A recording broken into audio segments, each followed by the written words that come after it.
Bonjour à tous, j'espère que vous allez bien, que vous avez bien passé la journée et vous avez bien passé la nuit, que les choses s'annoncent très bien pour vous à cette journée de travail.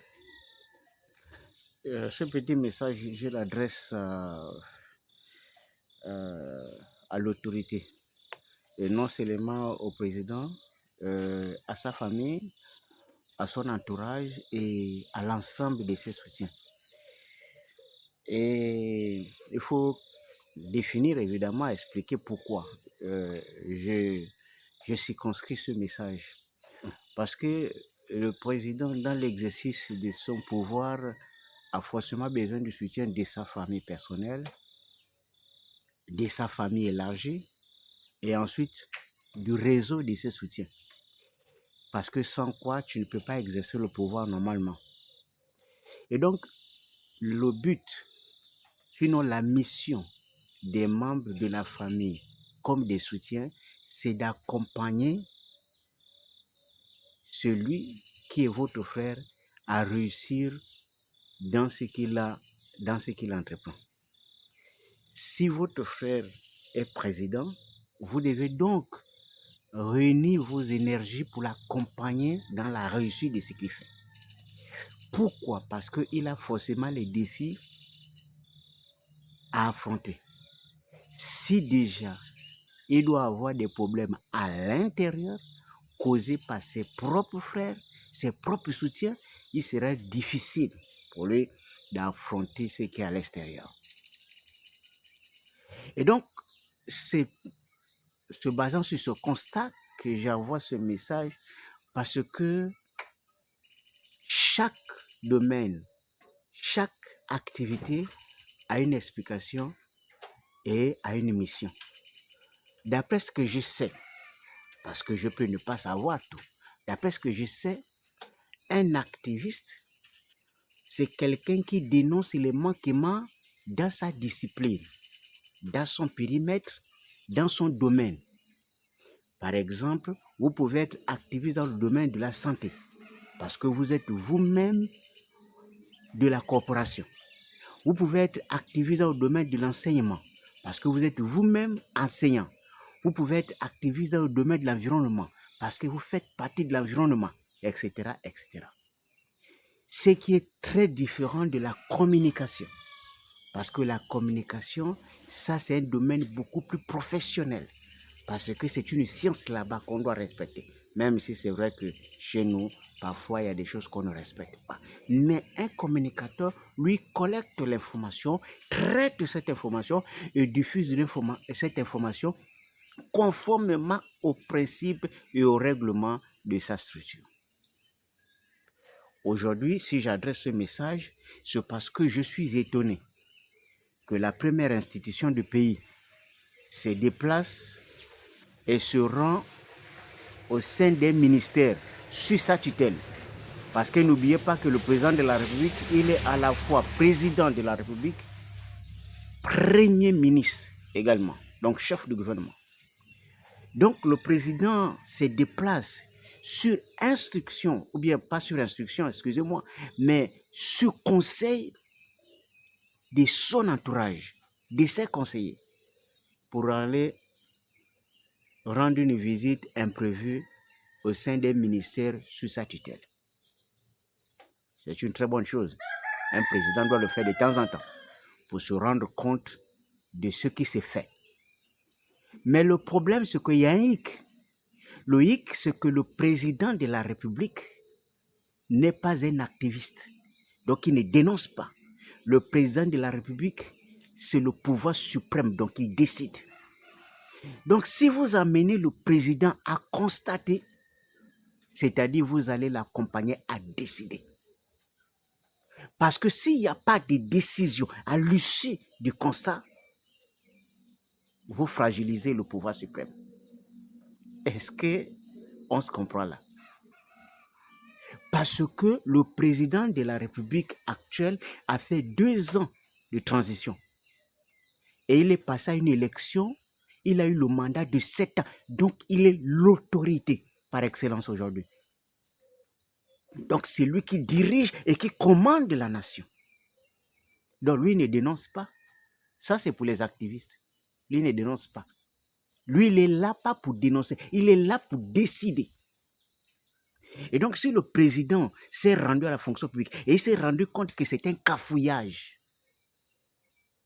mais le président de la République a un système de renseignement. Le renseignement, ce n'est pas pour dire au président de la République, monsieur le président de la République, Serge, je te critique, il faut qu'on l'arrête pour le mettre en prison. Ce n'est pas ça la mission du renseignement. Le renseignement, c'est aussi désactiver les poches des problèmes. C'est-à-dire désactiver les futurs problèmes. Essayer de désactiver pour qu'il n'y ait pas de problème. Par exemple, un renseignement peut dire au président, monsieur le président de la République, dans tel département, le monsieur que vous avez nommé là-bas, votre collaborateur, lui, il est en train de nommer ses frères qui sont contestés là-bas. Et si ça continue comme ça va vous faire le bruit. Ce n'est pas à votre faveur, monsieur le président.